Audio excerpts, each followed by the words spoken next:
Hello student, welcome to Ashish classes PCM PCB. बच्चों, आज के लेक्चर में हम पढ़ने जा रहे हैं स्पर्मेटोजेनेसिस। जैसा कि आपको पता है कि स्पर्मेटोजेनेसिस बेसिकली होता क्या है, तो स्पर्मेटोजेनेसिस का मतलब होता है कि किसी भी मेल में स्पर्म बनने की जो प्रोसेस होती है उसी को बोलते हैं स्पर्मेटोजेनेसिस। स्पर्मेटोजेनेसिस जो प्रोसेस होती है वो किसी मेल में उसकी जब प्यूबर्टी स्टार्ट हो जाती है तो उस प्यूबर्टी के टाइम से ही स्पर्मेटोजेनेसिस की प्रोसेस स्टार्ट होने लगती है, यानी मेल में स्पर्म बनने लगता है। तो बहुत इंपॉर्टेंट टॉपिक है बच्चों ये स्पर्मेटोजेनेसिस आपके बोर्ड एग्जाम के पॉइंट ऑफ व्यू से। ठीक है, तो समझ गए होंगे कि स्पर्मेटोजेनेसिस होता क्या है। तो स्पर्मेटोजेनेसिस मेल में स्पर्म बनने की एक प्रोसेस होती है, यानी मेल में जो स्पर्म बनने की पूरी प्रोसेस होती है वो स्पर्मेटोजेनेसिस होती है बच्चों। अब बात आती है कि मेल में स्पर्म बनते कहाँ हैं। तो मेल की अगर बात करते हैं तो मेल में स्पर्म टेस्टिस में बनते हैं, हिंदी में जिसे हम वृषण कहते हैं। टेस्टिस के अंदर स्पर्म का फॉर्मेशन होता है मेल के, और जो टेस्टिस होती हैं बच्चों वो बॉडी से बाहर एक पॉच लाइक स्ट्रक्चर में लटकी हुई होती हैं। ठीक है, अब टेस्टिस बाहर क्यों होती है बॉडी से, तो इसका भी एक रीजन है, क्योंकि बेटा जिस टेम्परेचर पर स्पर्म को बनना होता है उस टेम्परेचर को मेंटेन करने के लिए टेस्टिस बॉडी से बाहर होती हैं। मतलब ये समझ लीजिएगा, अगर टेस्टिस बॉडी के अंदर होंगी तो हमारे बॉडी का जो टेम्परेचर होता है उस टेम्परेचर पे स्पर्म नहीं बन सकते, इसलिए हमारे बॉडी में टेस्टिस बाहर की ओर होती है। उस बाहर के टेम्परेचर पर उसमें स्पर्म बनता है। तो स्पर्म की अगर हम बात करते हैं तो स्पर्म जैसा कि सबको पता है कि एक मेल में होना काफ़ी इम्पॉर्टेंट है, जो कि फर्टिलाइजेशन प्रोसेस या बेबी फॉर्मेशन में हेल्प करता है। तो चलिए जानते हैं स्पर्म कैसे बनता है मेल में और उसकी प्रोसेस क्या होती है। तो बच्चों हम बात करेंगे spermatogenesis, the formation of male gamete यानी जिसे हम लोग क्या बोलते हैं बच्चों, स्पर्म। ठीक है, the formation of male gamete is called spermatogenesis, यानी मेल गैमीट के बनने की जो प्रोसेस होती है उसी को बोलते हैं स्पर्मेटोजेनेसिस बोलते हैं। The formation of sperm take about 74 days, लगभग कहीं कहीं पर आपको 64 भी आपको लिखा हुआ मिल जाएगा, 63 ऐसा लिखा हुआ मिल जाएगा कई सारी जगहों पे। तो अगर हम बात करते हैं बच्चों स्पर्म के बनने की जो प्रोसेस होती है उसमें लगभग 74 डेज का टाइम लगता है। अब आप कहेंगे कि क्या 74 डेज के बाद स्पर्म डिस्ट्रॉय हो जाता? नहीं बच्चों, अगर हम बात करते हैं स्पर्म को बनने में 74 डेज का टाइम लगता है। एक बार जब बॉडी में स्पर्म बन जाता है तो वो या तो बॉडी से इजैकुलेट हो जाए, और अगर नहीं इजैकुलेट होता है, बाहर नहीं निकलता है, तो हमारी बॉडी उसको यूज़ कर लेती है। ठीक है, जिससे क्या होता है कि हर 74 डेज के अंदर में एक नया स्पर्म बनता रहता है। ठीक, तो स्पर्म बनने में कितना टाइम लगता है बच्चों? 74 डेज का टाइम लगता है। अब स्पर्म बनने की कई सारी फेजेस हैं बच्चों, यानी कई सारे स्टेप में स्पर्म बनता है मेल में। तो उसमें से सबसे पहली जो फेज़ आती है बच्चों वो आता है मल्टीप्लिकेशन फेज़। मल्टीप्लिकेशन फेज़ में होता क्या क्या है बच्चों? The germinal epithelium of seminiferous tubule of testis contain many primordial germ cell, है ना। देखो बच्चों, अगर हम मल्टीपल फेज की बात करते हैं तो जो मेल का क्या होता है, टेस्टिस होता है, और टेस्टिस के अंदर क्या होता है, सेमिनिफेरस ट्यूब्यूल, है ना। टेस्टिस के अंदर क्या होंगे, कुछ सेमिनिफेरस ट्यूब्यूल होंगी, और उस सेमिनिफेरस ट्यूब्यूल में जर्मिनल एपिथेलियम सेल्स प्रेजेंट होती हैं। वहाँ पर जर्मिनल एपिथेलियम सेल्स प्रेजेंट होती, वही बताएगा। The germinal epithelium cell of seminiferous tubule of testis contain many primordial germ cell, उसमें बहुत सारी प्रीमोर्डियल जर्म सेल होती हैं। जर्म सेल वो सेल होती हैं जिनसे स्पर्म बनने की प्रोसेस स्टार्ट होती हैं। तो बच्चों क्या होगा, मेल में टेस्टिस होता है, और टेस्टिस में क्या होता है, सेमिनिफेरस ट्यूब्यूल होती है जहाँ पर स्पर्म बनता है, और उसमें होती है कई सारी जर्मिनल एपिथेलियम, और वहीं से क्या होता है कि स्पर्म बनने की प्रोसेस स्टार्ट होती है।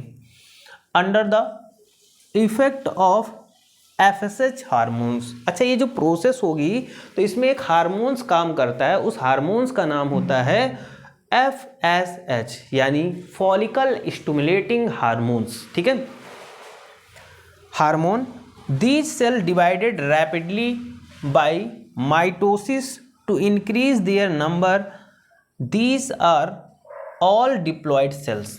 बच्चों होता क्या है, ये हार्मोन्स निकलता है, फिर जो वहाँ की जो सेल होती हैं, जो जर्म सेल होती हैं, वो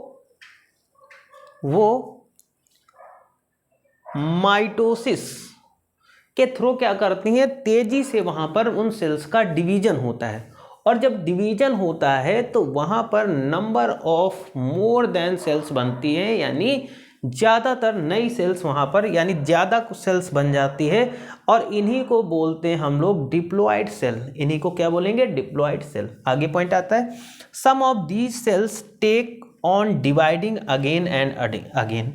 इसमें से बहुत सारी सेल्स क्या होती हैं कि बार बार डिवाइड होती है, अगेन एंड अगेन इनमें डिवीजन चलता रहता है।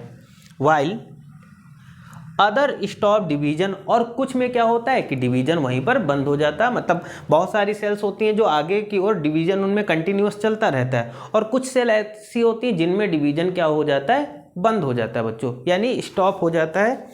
These cells now called sperm mother cells, और इन्हीं सेल को अब हम लोग क्या बोलते हैं, स्पर्म मदर सेल के नाम से जानते हैं। यहाँ तक बात क्लियर हुई होगी, और अगर कोई डाउट है तो आप कमेंट जरूर करिएगा। ठीक है, अब देखो उसके बाद सेकेंड स्टेप आता है बच्चों ग्रोथ फेज। ग्रोथ फेज में क्या होगा कि each spermatogonium now absorb large amount of nutrition and become larger in size. मतलब यहाँ पर क्या होंगी, ज़्यादातर जो स्पर्मेटोगोनियम होंगे वो यहाँ पर न्यूट्रिशन को एब्जॉर्ब करेंगे। ठीक है, क्या करेंगे, न्यूट्रिशन, मतलब डिवीजन तो हो गया, बस इनकी ग्रोथ के लिए क्या चाहिए भाई, न्यूट्रिशन चाहिए। तो यहाँ पर ये क्या करेंगी कि न्यूट्रिशन को एब्जॉर्ब करेंगी और अपने साइज को बढ़ाएंगी। ठीक है, आगे क्या है, each spermatogonium in now referred to as primary spermatocyte, these are diploid cell। ठीक, अब यहां से ये क्या बनाएंगी, प्राइमरी स्पर्मेटोसाइट बनाएंगी। ठीक है, प्राइमरी स्पर्मेटोसाइट बनेगी, और दीज आर डिप्लॉयड। जो प्राइमरी स्पर्मेटोसाइट यहां से बनेगी बच्चों, यानी प्राइमरी स्पर्मेटोसाइट जो होगी वो कैसी होगी, वो डिप्लॉयड होगी, यानी 2x होगा या 2n होगा। ओके, उसके बाद बच्चों यहाँ पर बात करेंगे कि मैचुरेशन फेज क्या होती है। मैचुरेशन फेज काफ़ी इंपॉर्टेंट फेज होती है। तो मैचुरेशन फेज की बात करेंगे कि ईच प्राइमरी स्पर्मेटोसाइट, प्रत्येक primary spermatocyte now undergoes meiosis first division. मतलब फिर क्या होगा, इसमें प्राइमरी स्पर्मेटोसाइट में क्या होगा, आगे चलकर इसमें मियोसिस फर्स्ट डिवीजन होगा and form 2 equal haploid cell. तो देखो यहाँ पर मियोसिस हुआ, और यहाँ से क्या होता है, फर्स्ट मियोटिक डिवीजन हुआ, और ये जो प्राइमरी स्पर्मेटोसाइट है ये 2 इक्वल हैप्लॉइड सेल्स में कन्वर्ट हो जाएगा। यहाँ पर डिप्लॉयड था, अब ये हैप्लॉइड सेल्स में बदल गई। ठीक, यानी हैप्लॉइड सेल्स बनेंगी। These haploid cells are called secondary spermatocyte. इन्हीं दोनों हैप्लॉइड सेल को क्या बोलेंगे, सेकेंडरी हैप्लॉइड सेल बोलेंगे। ठीक है, आगे देखो, each secondary spermatocyte now follows the meiosis second division. अब देखो बच्चों, ये जो हैप्लॉइड सेल हमारी 2 बनी थी, इनमें मियोसिस सेकेंड डिवीजन होगा, यानी इनमें सेकेंड मियोसिस डिवीजन होगा, result in the formation of round and haploid cell. क्या रिजल्ट मिलेगा कि यहाँ से राउंड एंड हैप्लॉइड सेल्स बनेगी, कॉल्ड स्पर्मेटिड्स। ठीक है, जिन्हें हम लोग स्पर्मेटिड बोलेंगे। यहाँ पर राउंड ये हैप्लॉइड सेल बनेंगी, जिसको हम लोग क्या बोलेंगे बच्चों, इसको बोलेंगे spermatids. Thus the primary spermatocyte total of 4 spermatocyte are form. कितने मैटिड्स बनेंगे, सॉरी। तो यहाँ पर फिर आगे क्या होगा कि 4 स्पर्मेटिड बनेंगे, जो कि आपको दिख रहे हैं 4 स्पर्मेटिड बने हैं। द ट्रांसफॉर्मेशन ऑफ स्पर्मेटिड, अब स्पर्मेटिड से स्पर्म बनने की जो प्रोसेस होगी उसको क्या बोलेंगे बच्चों, उसको बोलेंगे स्पर्मियोजेनेसिस। ठीक है, यानी स्पर्मेटिड से स्पर्म बनने की जो प्रोसेस होती है वो स्पर्मियोजेनेसिस। अब हम डायग्राम से समझेंगे बच्चों। सबसे पहले क्या होगा, यहाँ पर आप देखिएगा, सबसे पहले मल्टीप्लिकेशन फेज आएगी। उसमें क्या होगा कि यहाँ पर 2x दिया गया है, ठीक। एक यहाँ पर क्या दिया गया है, एक यहाँ पर डिप्लॉयड सेल दी गई है, ठीक। उसमें डिवीजन हुआ, 2 डिप्लॉयड सेल बनेंगी और 2 डिप्लॉयड सेल में फिर से डिवीजन होगा। तो यहाँ पर स्पर्मेटोगोनियम बनेगा, ठीक है। ये क्या बना, स्पर्मेटोगोनियम, ठीक। आगे बच्चों यहाँ पर क्या होता है कि इसमें से कई सारी सेल तो वहीं पे स्टॉप हो जाती है, लेकिन कुछ सेल आगे और डिवीजन करेंगी। तो यहाँ पर ये एक सेल जो होगी आगे अगेन एंड अगेन इसमें डिवीजन होगा, ये कंटिन्यूअस डिवीजन होता रहेगा। तो इसको बोलेंगे प्राइमरी स्पर्मेटोसाइट। ये क्या बना बच्चों, ये प्राइमरी स्पर्मेटोसाइट है जो डिप्लॉयड है। अब प्राइमरी स्पर्मेटोसाइट में क्या होगा कि यहाँ पर क्या होगा, इसमें मियोटिक फर्स्ट डिवीजन होगा, और जब मियोटिक फर्स्ट डिवीजन होगा तो इससे 2 हैप्लॉइड सेल्स बनेंगी, और उन्हीं 2 हैप्लॉइड सेल को हम क्या बोलेंगे, सेकेंडरी स्पर्मेटोसाइट। क्या बोलेंगे, सेकेंडरी स्पर्मेटोसाइट बोलेंगे।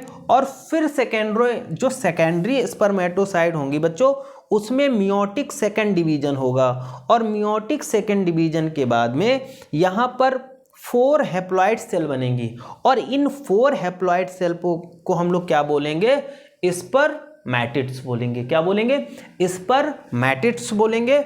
और स्पर्मेटिड्स से जो स्पर्म बनने की जो प्रोसेस होगी, फिर ये क्या होगा, transformation of spermatids into sperm is called spermiogenesis. और ये स्पर्मियोजेनेसिस प्रोसेस के थ्रू क्या होगा कि यहाँ से जो स्पर्मेटिड्स हैं उनसे स्पर्म बन जाएगा।